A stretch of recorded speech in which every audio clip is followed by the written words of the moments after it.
নিয়মনীতি না মেনেই নরসিংদীর মহাসড়ক দাপিয়ে বেড়াচ্ছে সিএনজি চালিত অটোরিকশা সহ বিভিন্ন ধরনের ৩ চাকার যান। ঢাকা সিলেট মহাসড়কের নরসিংদীর ৫২ কিলোমিটার অংশে প্রায়ই ঘটছে দুর্ঘটনা। এর মূল কারণ বেপরোয়া গতির ৩ চাকার যান। আইন অমান্য করে দূরপাল্লার বাস ট্রাকের সঙ্গে পাল্লা দিয়ে চলছে অবৈধ থ্রি হুইলার। এসব যানবাহনের চালকদের বেশিরভাগেরই নেই ড্রাইভিং লাইসেন্স, গাড়ির বৈধ কাগজপত্রও নেই। দূরপাল্লার গাড়ি চালকরা বলছেন, অদক্ষ চালকদের বিপজ্জনক ওভারটেকিং ও বেপরোয়া গতির কারণেই বাড়ছে দুর্ঘটনা। সিএনজি অটোরিকশা এরা কোনো সতর্কই নেই। এগো কারণে আরো দুর্ঘটনা হইতেছে। আইনগতভাবে কিভাবে চলতে হয় এটা তারা জানে না। অ্যাক্সিডেন্ট হয় আপনার সিএনজির জন্য মনে করেন বড় গাড়ি আমরা টানে আছি, ঠিক আছে, হঠাৎ করে বামেতে ডাইনে ঢুকায় দেয়। আমরা চাই হাই রোডে মনে করেন এই সিএনজিগুলো না চলক, বুটবুটি সিএনজি রিক্সা এগুলো না চলক।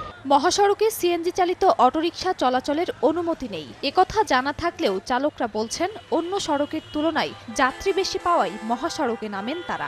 আমাদের ৩ চাকা নিষেধ। অর্ধেক পাউডারে দ্বিগুণ উজ্জ্বলতা। নতুন রিন অ্যাডভান্সড অর্ধেক পাউডারে দ্বিগুণ উজ্জ্বলতা। রুগী ছাড়া ভাই আমি আসি না ভাই। না, আমাদের তো ড্রাইভিং লাইসেন্স নাই। বিআইটি বর্তমানে নাম্বার দিতেছে না, যার কারণে আমরা লাইসেন্স করার সুযোগ সুবিধা পাইতেছি না। আমি চালাইতেছি। আর কর্তৃপক্ষ বলছে, মহাসড়কে থ্রি হুইলার বন্ধ ও চালকদের সচেতন করতে নিয়মিত কাজ চলছে।